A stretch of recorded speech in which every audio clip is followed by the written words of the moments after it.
सच है विपत्ति जब आती है कायर को ही दहलाती है। सूरमा नहीं विचलित होते, क्षण एक नहीं धीरज खोते, कांटों में राह बनाते हैं, विघ्नों को गले लगाते हैं। तो आपको लग रहा है कायर है इसलिए डर रहे हैं? अरे भैया कौन कायर है और कौन कमजोर है ये तो वक्त आएगा तो पता चलेगा ना। आप अपने इन हरकतों से बाज आइए, जो हरकतें कहीं न कहीं आपकी साख को खत्म कर रही है। ईडी को तो आप डरा चेतावनी भी दे रहे हैं। ईडी को आप डरा रहे हैं एक तरह मैं से। तो कह रहा हूँ कि बाहर भी लगा रहे हैं और चेतावनी भी दे रहे हैं। लेकिन हमें ये मंजूर नहीं है कि संवैधानिक संस्थाओं को टूल किट के रूप में यूज किया जाए। लेकिन विचारों के मतांतर को यदि राग द्वेष और व्यक्तिगत किसी को नुकसान पहुंचाना, अपमानित करना, प्रताड़ित करना में कार्रवाई की जाएगी तो निश्चित है इसका विरोध होगा। कांग्रेस को अब तो ना तो ईडी पे भरोसा है ना ही सीबीआई पर या केंद्र की कोई एजेंसी पर कांग्रेस का विश्वास नहीं रहा। कांग्रेस अपने कांग्रेस भवन में धरना प्रदर्शन कर रही है। जो दर्शक नया नया जानते होंगे उनको बता दे, ईडी ने नोटिस भेजा है सोनिया गांधी और राहुल गांधी को। उसको ये लोग कह रहे हैं कि अपने जानबूझकर ईडी ऐसा काम कर रही है जो सत्ता उनको डिक्टेट कर रही है। प्रदेश अध्यक्ष से लेकर मंत्री, तमाम पूर्व मंत्री, विधायक और तमाम कार्यकर्ता मौजूद हैं यहाँ पर। अब ईडी पे विश्वास नहीं है। नहीं, हमें तो पूरा विश्वास है संविधान पर भी और संवैधानिक संस्थाओं पर भी। लेकिन हमें ये मंजूर नहीं है कि संवैधानिक संस्थाओं को टूल किट के रूप में यूज किया जाए। हमारा विरोध इस बात को लेकर के है। यही कारण है कि हमने संविधान और संविधान संस्थाओं का सम्मान करते हुए जो परिस्थिति जन यहाँ निषेधाज्ञा लगी है, झारखंड में हमने कार्यक्रम का स्वरूप बदला है, लेकिन हमारा विरोध आज भी उतना ही मुखर है। लेकिन आपका कार्यकाल में कोर्ट ने कहा था ये सीबीआई को कि हाँ, होता है पिंजड़े का। देखिए कब क्या कहा था ये इसकी विवेचना आप करिए, लेकिन हालिया दिनों में जिस प्रकार से प्रतिपक्ष के नेताओं को पक्षपातपूर्ण रवैया अपनाते हुए बंद हो चुके मामलों को फिर से खुलवा करके उनकी छवि को जो धूमिल करने का प्रयास किया जा रहा है, हमारा विरोध उस बात को लेकर के। ठीक है, हमारे साथ प्रदेश अध्यक्ष भी हैं। आपको ऐसा क्यों लगता है कि ईडी ऐसा कार्रवाई कर रही है जिससे छवि कांग्रेस की खराब होगी? नहीं, देखिए लगातार जिस तरह से पूरे देश में ईडी जो है जिस तरह से गैर भाजपा दलों के नेताओं पर और गैर भाजपा शासित राज्य के मुख्यमंत्रियों को परेशान कर रही है, या यूँ कहिए कि एक पॉलिटिकल एजेंडे के तहत काम कर रही है, उसका लगातार हम लोग विरोध करते हैं। जो नेशनल हेराल्ड का मामला था उसमें बार बार इस तरह से ईडी का संबंध है और बेवजह एक माहौल बनाना और जो आदरणीय राहुल गांधी, आदरणीय सोनिया गांधी जी की छवि को नुकसान पहुंचाना। तो हम समझते हैं कि जो स्वतंत्र एजेंसी हम लोगों ने बनाई थी वो इसलिए नहीं बनाई थी कि वो गुलामों की तरह काम करे। स्वतंत्र एजेंसी की तरह काम करे। हमारे नेता पूरी तरह सहयोग कर रहे हैं। आज भी आदरणीय राहुल गांधी जी ईडी के समक्ष प्रस्तुत हुए हैं। हम तो सिर्फ इतना कहने आए हैं कि आप अपने इन हरकतों से बाज आइए, जो हरकतें कहीं न कहीं आपकी साख को खत्म कर रही है। ईडी को तो आप चेतावनी भी दे रहे हैं। ईडी को आप डरा रहे हैं एक तरह मैं से। तो कह रहा हूँ कि बाहर भी लगा रहे हैं और चेतावनी भी दे रहे हैं। चेतावनी का मतलब ही होता है कि आप चेतिए, गलत मत कीजिए, गलत कीजिएगा तो हम बर्दाश्त नहीं करेंगे। सुबोध जी, बीजेपी कर रही है, सुबोध जी से जाके पूछ के आओ। यूथ कांग्रेस जो बना था, young India company, national Herald की कितनी प्रॉपर्टी कांग्रेस के पैसे से खरीदी गई, तो क्या ये मनी लॉन्ड्रिंग का मामला नहीं बनता? क्या ये बीच ऑफ ट्रस्ट का नहीं मामला बनता? जनता ने कांग्रेस को पैसा पार्टी चलाने के लिए दिया था, कंपनी में इन्वेस्ट करने के लिए नहीं।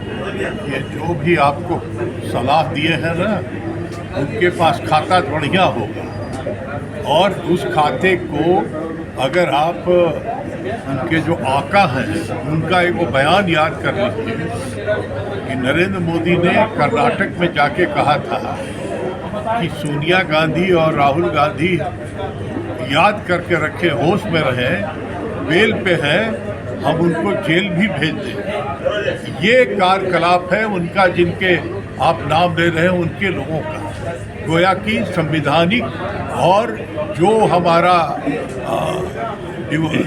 हमारा डेमोक्रेटिक संस्थाएं हैं, चाहे वो जुडिशियरी हो, चाहे वो हमारा प्रशासनिक हो, ये सब मोदी जी के कब्जे में है। वो जो चाहेंगे वही होगा। मतलब मोदी जी जिसको चाहेंगे जब चाहेंगे जेल भेज देंगे। यही होगा, ये उनका बयान है। ये मैं याद दिलवा रहा हूँ, जिसपे बड़ी उनकी भर्त्सना हुई थी कि प्रधानमंत्री ये भाषा बोल रहा है, गोया कि वही कोर्ट भी हो गया है, वही न्यायपालिका भी बहुत सारा हो गया।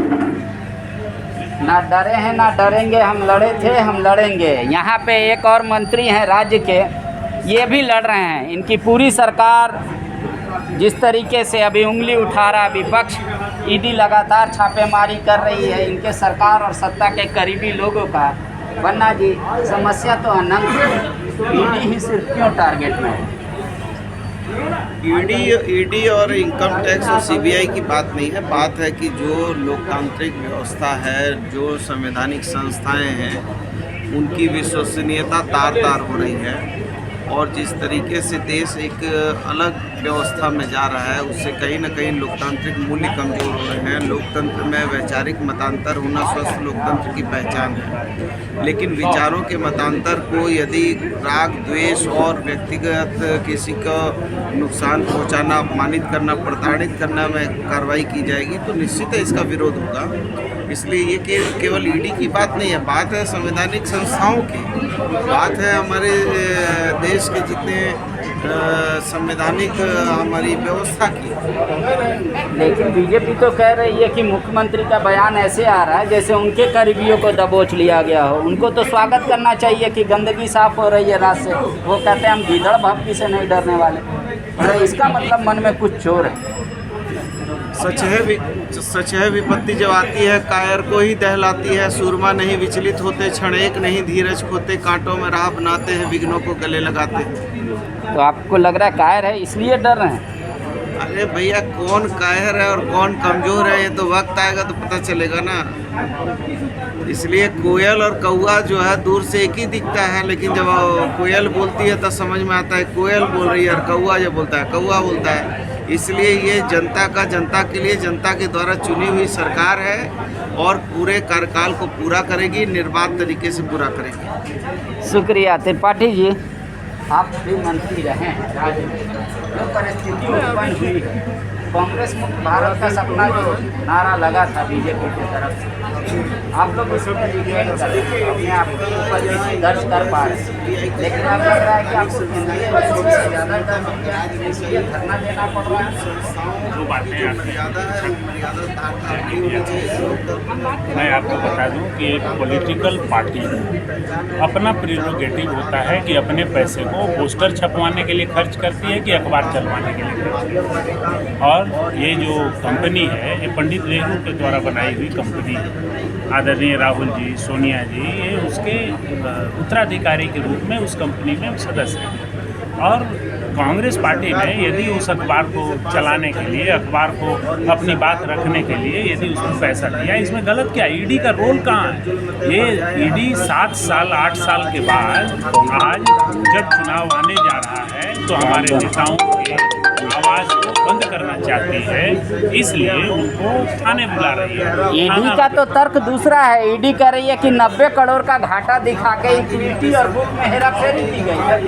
भारतीय की प्रॉपर्टी थी नेशनल हेराल्ड कंपनी के पास, वो चाहती तो अपना कर्जा खुद उतार सकती है। हमारा प्रेरोगेटिव है कि हम 90 करोड़ खर्चा करें अखबार छपवाने के लिए, 900 करोड़ खर्चा करें। ईडी कौन होता है? जनता ने हमें पैसे दिए हैं, हम उस पैसे का उपयोग हमारी पार्टी अपने निर्माण के लिए करेगी। आप गैर कानूनी तरीके से कांग्रेस नेतृत्व को अपमानित नहीं कर सकते, उन पर लांछन नहीं लगा सकते, उनको पब्लिक में डिफेम नहीं कर सकते, आप पॉलिटिकल स्कोर सेटल नहीं कर सकते। ये पॉलिटिकल स्कोर जो सेटल करने का कार्य चल रहा है, इसी के चलते पूरे कांग्रेस पूरे देश में एकजुट है। डर है इसलिए एकजुट है? नहीं, भय किस बात का? ईडी क्या कर देगा? तो धरना किस बात का? धरना इस बात का कि आप क्या बताना चाहते चाहते हैं देश को कि हम तुम्हें थाने में बुला सकते हैं, आपके राष्ट्रीय नेतृत्व को, आपको हम थाने में बैठा सकते हैं, आपको हम जेल में डाल सकते हैं कारण आपको हम डरा सकते हैं कि आपको भय में रखें ताकि आप विपक्ष के आवाज़ न बन सकें। यह कदापि संभव नहीं है। विपक्ष का आवाज़ रहेगा, मजबूत रहेगा। आगे कहाँ तक जाएगी कांग्रेस?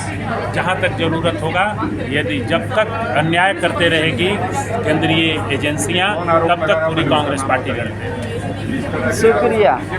देखिए, ये तमाम जो भीड़ है कांग्रेसी कार्यकर्ताओं का, ये दरअसल इस बात को लेकर नाराज़गी अपना प्रकट कर रहे हैं कि सीबीआई, इनकम टैक्स, इस तरह की तमाम केंद्रीय एजेंसियाँ बीजेपी या सत्ता के बहकावे में या इशारे पर चल रही है। अगर ये किसी की छवि खराब करके, वो भी 7 साल 8 साल पुराना मामला को उठाना, ये दिखाता है कि दाल में कुछ काला है। हम अभी फ़िलहाल ईडी को चेता रहे हैं, ज़रूरत पड़ेगी तो और आगे बढ़ेंगे।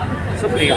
बायोम डॉक्टर बनने का है सपना, मगर सही गाइडेंस की है कमी, तो आए बायोम। रांची में सिर्फ मेडिकल की तैयारी के लिए एक बेहतरीन संस्थान, नीट और एम्स की तैयारी के लिए सन 2001 से मेडिकल प्रिपरेशन के लिए सबका भरोसेमंद संस्थान बायोम, हीनू एवं नगराटोली, रांची।